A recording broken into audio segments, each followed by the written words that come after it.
اپنی اسٹریٹجک معاملات اور اپنے ڈیم زیادہ بنا کے اپنے اس طرح وہ ہمیں کمزور اکانومی کو بھی کمزور کرنا چاہتا ہے، تباہ بھی کرنا چاہتا ہے. کیا ہم سوئے ہوئے ہم ان چیزوں کو نہیں سمجھ سکتے؟ جماعت علی شاہ صاحب سے آپ کو کوئی رابطہ ہوا؟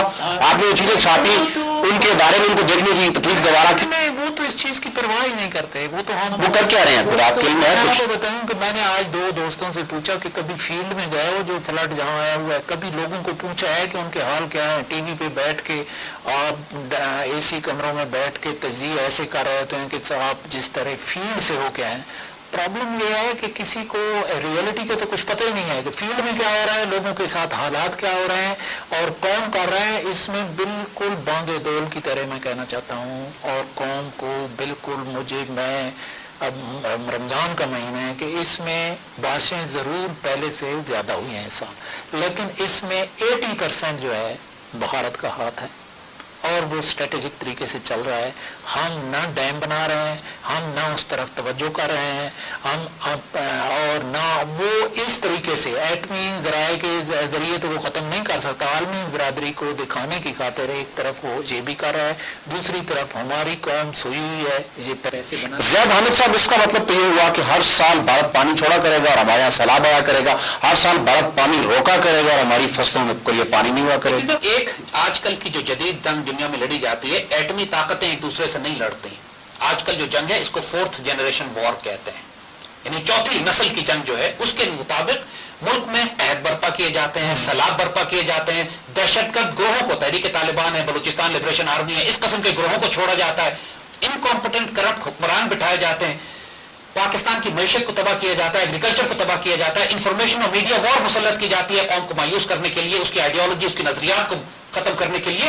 اس جنگ کو، یہ جنگ لڑی جا رہی ہے، اور جب اس کے نتیجے میں قوم بری طرح پیچھے چلی جاتی ہے تو پھر اس کو بغیر وارننگ کے اس پہ حملہ کیا جاتا ہے، جس کو انڈیا نے اپنی نئی ڈاکٹرن بنائی ہے کولڈ سٹارٹ کے نام سے. کولڈ سٹارٹ ڈاکٹرن جو انڈیا کی ہے وہ انہوں نے اسرائیل سے لی ہے، جو 1967 میں اسرائیل نے بغیر وارننگ کے 3 مسلمان ملکوں پہ، جارڈن پہ، سیریا پہ، ایجپٹ پہ حملہ کیا تھا اور ان کو زمین پہ ہی تباہ کر دیا تھا. یہ ڈاکٹرن انڈیا نے اڈاپٹ کی ہے اسرائیل سے کولڈ سٹارٹ کے نام سے. اور ابھی جو ہم نے عزم نو ایکسرسائز کی ہے، پاکستان آرمی نے جو عزم نو ایکسرسائز کی ہے، یہ انہوں نے اس کو ڈیولپ کیا ہے کہ اگر انڈیا نے کولڈ سٹارٹ یعنی بغیر وارننگ کے حملہ کیا پاکستان پر تو ہم کس طرح رسپونڈ کریں گے. لیکن بات یہی ہے کہ کولڈ سٹارٹ ڈاکٹرن میدان جنگ میں نہیں لڑی جائے گی.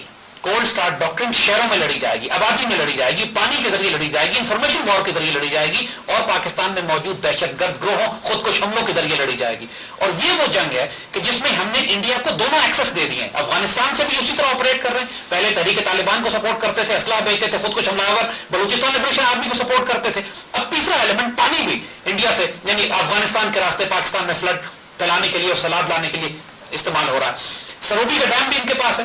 اور پاکستان نے جو ہمارا قطر میں انڈیا کا، پاکستان کا، افغانستان اور امریکن کا ایک کمیشن ہوا ہے پچھلے دنوں قطر میں، جہاں پاکستان نے کمپلینٹ کی ہے اس بات پر امریکنز کے ساتھ کہ انڈینز کو روکیں. افغانستان میں یہ مزید ڈیم بنا کر دریائے کابل روکنا چاہتے ہیں یا پانی چھوڑنا چاہتے ہیں جب وہ کر رہے ہیں. They are already doing it. ہم نے آفیشلی کمپلینٹ کی ہوئی ہے پاکستان نے، لیکن اس خبر کو، جس ہمارے افسر نے کمپلینٹ کی تھی، اس ساری خبر کو میڈیا سے ایسے غائب کر دیا جیسے پاکستان نے کبھی کوئی شکایت نہیں کی. ہمیں قوم کو پتہ ہی نہیں ہے کہ انڈیا افغانستان میں کیا گیم کھیل رہا ہے. وہ صرف دہشت گرد نہیں بھیج رہا ہے، انہوں نے ابھی مثال دی ہے. اور مزے کی بات دیکھیے کہ پاکستان کے اندر ڈیم نہ بنانے کی ساری کارروائی بھی وہی لوگ ڈالتے رہے جو نظریاتی طور پر پرو کانگریس کے، پرو انڈین رہے ہیں ہمیشہ. یعنی جو پیپلز پارٹی گورنمنٹ میں آتے ہی کام کالا اور ڈیم نہیں بنائیں گے، آپ کو لگتا ہے یہ کسی عالمی ایجنڈے کا حصہ؟ دیکھیے، یہ اسی جو پیپلز پارٹی کی حکومت جس ایجنڈے پہ اس وقت کام کر رہی ہے، یہ نادان دوست بھی ان میں شامل ہیں اور دانا دشمن بھی ان میں شامل ہیں.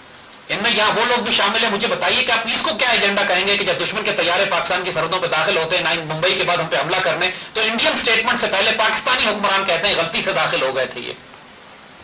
اور یہ جب انڈیا کی بات ہوئی کہ انڈیا ہمارا پانی چوری کر رہا ہے تو پاکستانی فارن منسٹر کہتا ہے کہ انڈیا ہمارا پانی چوری نہیں کر رہا، ہم اپنا پانی ضائع کر رہے ہیں. بھائی صاحب، مستقبل کیا ہمارا یہ بتائیے. میں آپ کے آج اس پروگرام کے حوالے سے یہ ریکویسٹ کروں گا کہ یہ پہلے اینکر پرسن ہیں جن کو اتنی تکلیف ہوئی ہے پانی کے بارے میں، بھارت کے رویے کے بارے میں.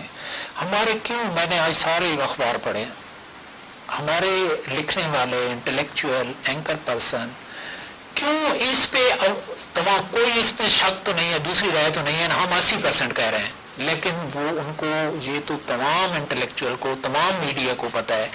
کوئی 40% کہتا ہوگا, کوئی 50 کہتا ہوگا, اس کو خارج از امکان کوئی نہیں کہتا نا کہ بھئی وہ انڈیا نے پانی سندھ میں بھی پرابلم کریٹ کیا ہے اور ابھی جو باکھرا ڈیم کے جو 8 دروازے کھولے ہیں اس نے زیادتی کی. تو کوئی میڈیا کا بندہ بول نہیں رہا, کوئی تجزیہ نہیں ہے, کوئی کالم نہیں ہے. اس کی کیا ہم کہاں چلے گئے ہیں مستقبل؟ آپ میڈیا سے آپ بتائیے آپ کہاں چلے گئے ہیں؟ مقصد پہلا اینکر پرسن ہے جس کی میں یہ باتیں سن رہا ہوں, تو یہ پہلے تو ہم اپنے لوگوں کو اٹھائیں. دیکھو نا, الطاف حسین نے کہہ دیا آج کہ جی مارشل لا, اس نے کہ پولیٹیکل لوگوں کا احتساب ہونا چاہیے.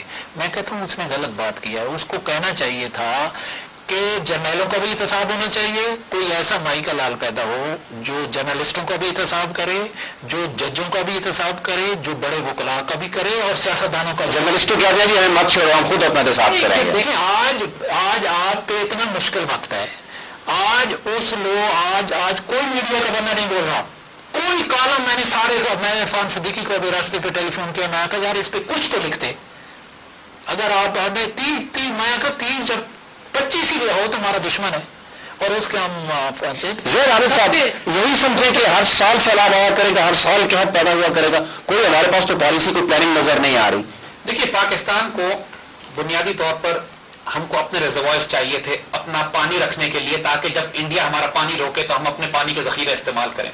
اگر بڑے ڈیم نہیں بنانے ہیں تو پاکستان میں لیکس, جھیلیں اور بڑے آبی ذخائر تو بنائے جا سکتے تھے نا, ہم نے تو وہ بھی نہیں بنائے. یعنی پاکستان اپنا 70% سے زائد پانی ہم سمندر میں پھینکتے ہیں. اتنا پانی جو کم از کم ملک کی 4 سال کی ضروریات پوری کر سکتا ہے, اب ہم سمندر میں ڈالیں گے. یہ اسی بات کو بنیاد بنا کے جب آپ دنیا میں جاتے ہیں آربیٹریشن کے لیے یا مقدمات کے لیے, تو انڈیا یہی آپ کے خلاف دلیل دیتا ہے کہ جی ہم نے تو ان کا پانی نہیں روکا, ہم نے تو اپنی ضرورت کے لیے پانی استعمال کیا, یہ تو اپنا پانی ضائع کرتے ہیں.